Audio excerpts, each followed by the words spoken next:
Salut! Dans cette vidéo, on va essayer de voir comment transférer ou passer des paramètres à travers une route. En fait, l'idée, elle est très simple.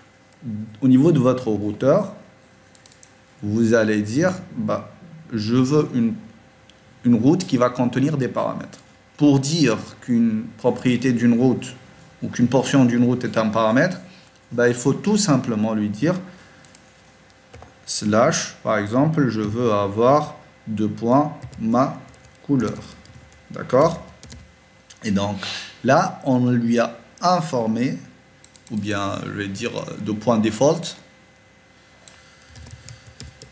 Et là, on l'a informé qu'au niveau de cette route-là, on va récupérer une route qui va commencer par color, suivi d'une slash, suivi d'une variable.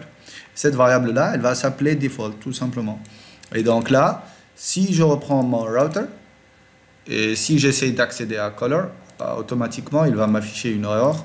Pourquoi? Parce qu'il ne va plus trouver cette route-là.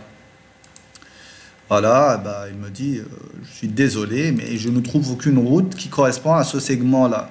Par contre, si je lui dis slash color, slash 1 par exemple, là, il va m'afficher ma route parce qu'il a récupéré, il a pu matcher avec la route que j'ai définie. Donc, pour récapituler, pour dire à votre routeur que je veux une partie variable, donc je veux un paramètre au niveau de ma route, il suffit de précéder votre paramètre par 2 points. D'accord? On va faire un petit exercice maintenant pour voir comment, on va voir comment on peut récupérer ce paramètre-là à travers, au niveau de notre composant, pour pouvoir l'utiliser tout simplement. On va dire que ici, la propriété default, elle va contenir une couleur qui va être la couleur par défaut de notre composant. Donc, si on reprend notre composant color, on voit que dès le départ, il va afficher une couleur rouge. Moi, je veux que cette couleur-là, elle va être récupérée à travers la route. Donc, s'il me donne une couleur, s'il va me donner une couleur bleue au niveau du paramètre, je veux que mon div là soit coloré en bleu, tout simplement. D'accord? Donc, pour faire ça, en fait, il nous faut le service Activated Route. Donc, ce service-là, on va le récupérer au niveau de notre constructeur. Donc, je vais ici venir lui dire, je veux un private Activated Route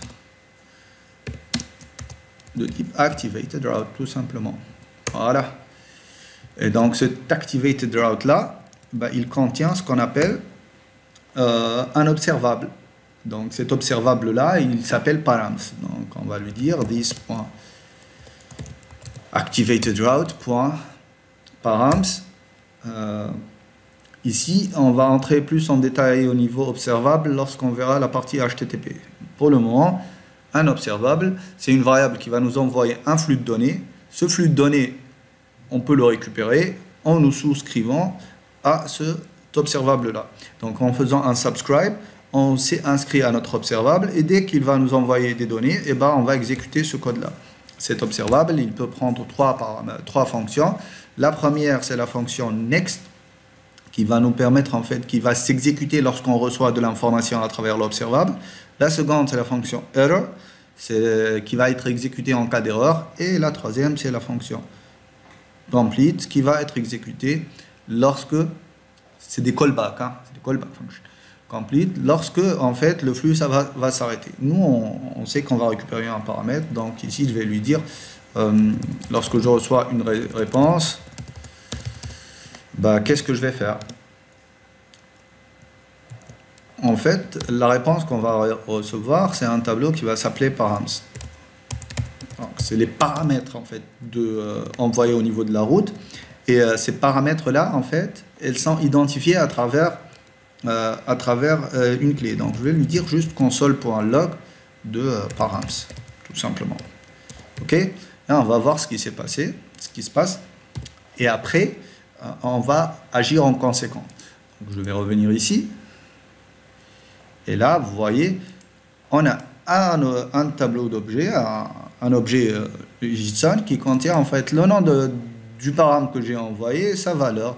Donc moi, pour récupérer ce param là, bah, tout simplement, je vais utiliser params de default. Ok, donc moi, ce que je vais faire, c'est que this.color, eh ben, elle va être égale à this, pas this, params, pardon, de default, tout simplement. Voilà, default. Super. Object access via string literals is disallowed. Ouais. Ok, bon, c'est pas grave. Et là, on va revérifier le code qu'on va avoir. Ici, au départ, puisque c'est 1, ça n'a aucun sens, donc elle a pris la valeur par défaut. Si je mets yellow ici, par contre, eh ben, je vais avoir un div qui commence par yellow. Et si je mets blue, eh ben, automatiquement, elle va corriger, réafficher le div avec une valeur par défaut qui est à blue. Vous voyez, elle prend ici cette valeur-là et tout marche après normalement. Et donc, vous voyez comment on a pu fixer. Ok, c'est pas grave. On peut y accéder comme ça ou comme ça. En fait, si on réétudie les concepts des objets JavaScript, donc les objets,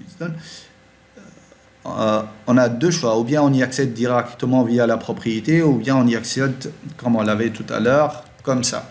La seule différence, c'est que comme ça, c'est accessible pour tous les noms qu'on peut associer à nos propriétés. Par contre, la deuxième, elle ne fonctionne que pour les noms qui sont composés, les clés qui sont composées d'un seul mot. Et ce mot-là ne doit pas être un mot clé. Par exemple, si j'avais appelé ma propriété for, ben, ça ne marchera pas. Mais bon, là, ça marche, donc on le garde. D'accord? Voilà, donc on a vu comment définir une route avec des paramètres et comment récupérer ces paramètres-là et les utiliser. Bien sûr, vous pouvez mettre autant de paramètres que vous voulez. C'est-à-dire que si je viens ici au niveau de mon router et si je veux avoir default et après avoir second param, là ma route déjà comme ça elle ne marchera plus parce que en fait ce segment là ne marche pas, et donc pour marcher il me faut un $color slash red, je vais dire, slash autre chose. D'accord, là ça va marcher.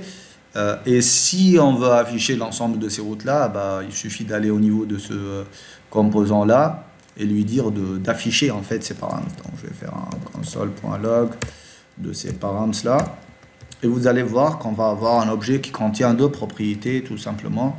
Voilà, ici vous allez avoir default et second param. Ok, donc c'est tout pour cette partie. Voilà, merci.